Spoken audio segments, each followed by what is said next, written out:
नमस्कार दोस्तों। आज मैं आपको छोटा सा प्रेरक प्रसंग सुनाऊंगा।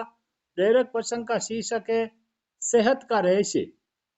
बहुत समय पहले की बात है। किसी गांव में शंकर नाम का एक वृद्ध व्यक्ति रहता था।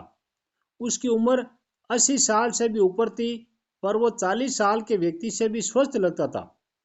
लोग बार बार उससे उसकी सेहत का रहस्य जानना चाहते, पर वो कभी कुछ नहीं बोलता था।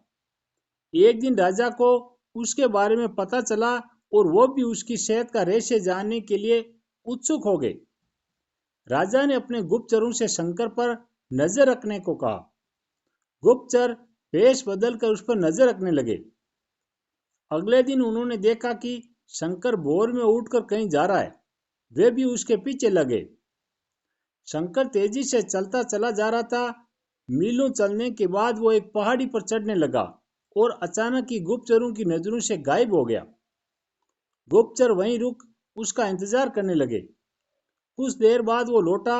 उसने मुट्ठी में कुछ छोटे छोटे फल पकड़ रखे थे और उन्हें खाता हुआ चला जा रहा था। गुप्तचरों ने अंदाजा लगाया कि होने हो शंकर इन्हीं रहस्यमयी फलों को खाकर इतना स्वस्थ है। अगले दिन दरबार में उन्होंने राजा को सारा किस्सा कह सुनाया। राजा ने उस पहाड़ी पर जाकर उन फलों का पता लगाने का आदेश दिया, पर बहुत खोजबीन करने के बाद भी कोई ऐसा असाधारण फल वहां नहीं दिखा। अंततः थक हार कर राजा ने शंकर को दरबार में हाजिर करने का हुक्म दिया। राजा, शंकर, इस उम्र में भी तुम्हारी इतनी अच्छी सेहत देखकर हम प्रसन्न हैं। बताओ तुम्हारी सेहत का रहस्य क्या? शंकर कुछ देर सोचता रहा और फिर बोला, महाराज, मैं रोज पहाड़ी पर जाकर एक रहस्यमयी फल खाता हूँ। वही मेरी सेहत का रहस्य है। ठीक है, चलो हमें भी वहां ले चलो और दिखाओ वो कौन सा फल है। सभी लोग पहाड़ी की ओर चल दिए। वहां पहुंचकर शंकर उन्हें एक बेर के पेड़ के पास ले गया और उसके फलों को दिखाते हुए बोला, हुजूर, यही वो फल है जिसे मैं रोज खाता हूँ। राजा क्रोधित होते हुए बोले, तुम हमें मूर्ख समझते हो?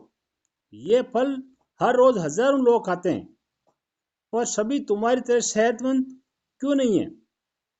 शंकर विनम्रता से बोला, महाराज, हर रोज हजारों लोग जो फल खाते हैं वो बेर का फल होता है, पर मैं जो फल खाता हूँ वो सिर्फ बेर का फल नहीं, वो मेरी मेहनत का फल होता है। इसे खाने के लिए मैं रोज सुबह 10 मील पैदल चलता हूँ, जिससे मेरे शरीर की अच्छी वर्जिश हो जाती है और सुबह की स्वच्छ हवा मेरे लिए जड़ी बूटियों का काम करती है। बस यही मेरी सेहत का रहस्य है। राजा शंकर की बात समझ चुके थे। उन्होंने शंकर को स्वर्ण मुद्राएं देते हुए सम्मानित किया और अपनी प्रजा को भी शारीरिक श्रम करने की नसीहत दी। शिक्षा। मित्रों, आज टेक्नोलॉजी ने हमारी जिंदगी बिल्कुल आसान बना दी है। पहले हमें छोटे बड़े सभी कामों के लिए घर से निकलना ही पड़ता था, पर आज हम इंटरनेट के माध्यम से घर बैठे बैठे सारे काम कर लेते हैं। ऐसे में जो थोड़ा बहुत फिजिकल एक्टिविटी के मौके होते हैं वो भी खत्म होते जा रहे हैं और इसका असर हमारी सेहत पर भी साफ देखा जा सकता है। WHO के मुताबिक आज दुनिया में 20 साल से ऊपर के 35% लोग ओवरवेट हैं और 11% ओबीज है। ऐसे में जरूरी हो जाता है कि हम अपनी सेहत का ध्यान रखें और रोजमर्रा के जीवन में शारीरिक श्रम को महत्व दें।